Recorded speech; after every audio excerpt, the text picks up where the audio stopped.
Hi, this is Michael, and this is a review of the Dyson Hot Cool AM05. This is a very cool looking and extremely expensive fan and heater. This is the box, and of course it's a beautiful box, as it should be for the price. And here is the unit itself.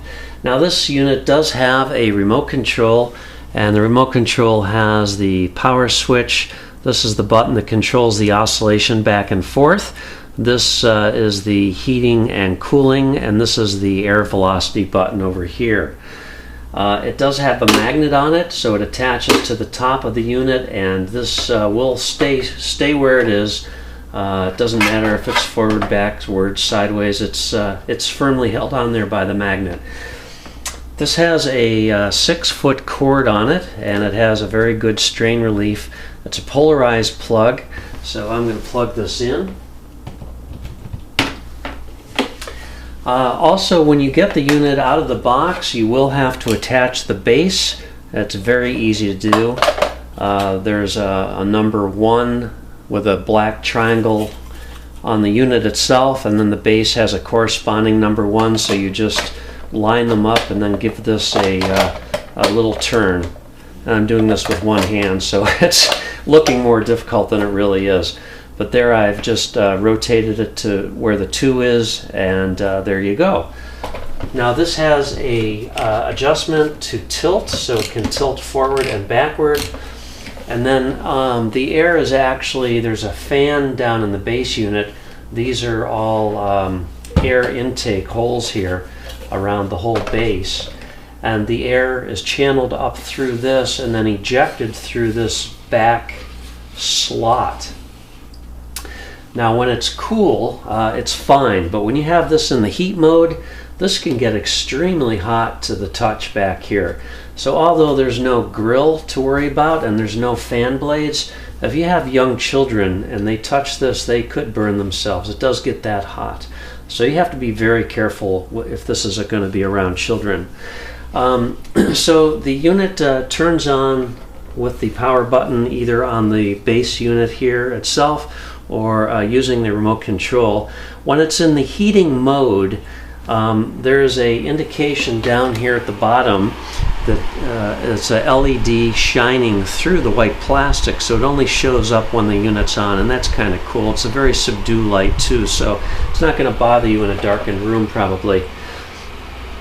If this setting is below what the room temperature is, this is not going to actually go on at all. It's not going to produce heat, and it's actually going to go off completely if this temperature is set to below the room temperature.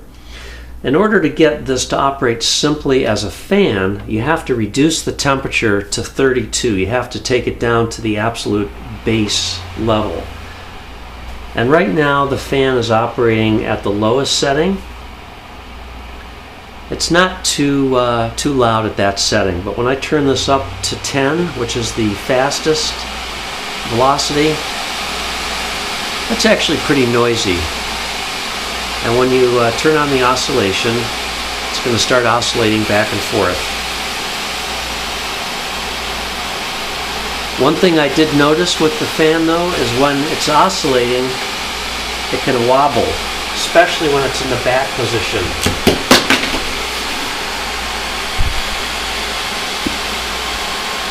I actually had this on a table, and it was wobbling so bad that it actually wiggled it to the edge of the table. If I had been about 5 minutes later than I was, it would have fallen off the edge of the table due to the wobble.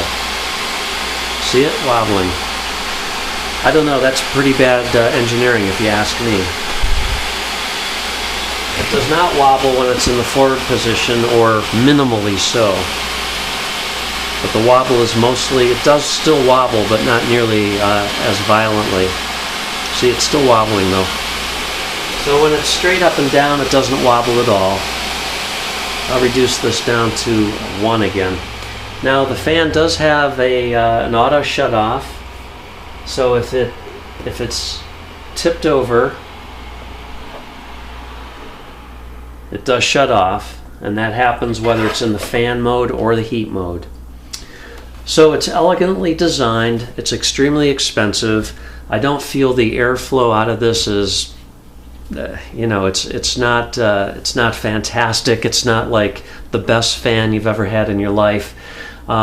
What's nice about this fan is it can be put in some inconspicuous places because it's so small. It takes up such a small footprint and it's so narrow.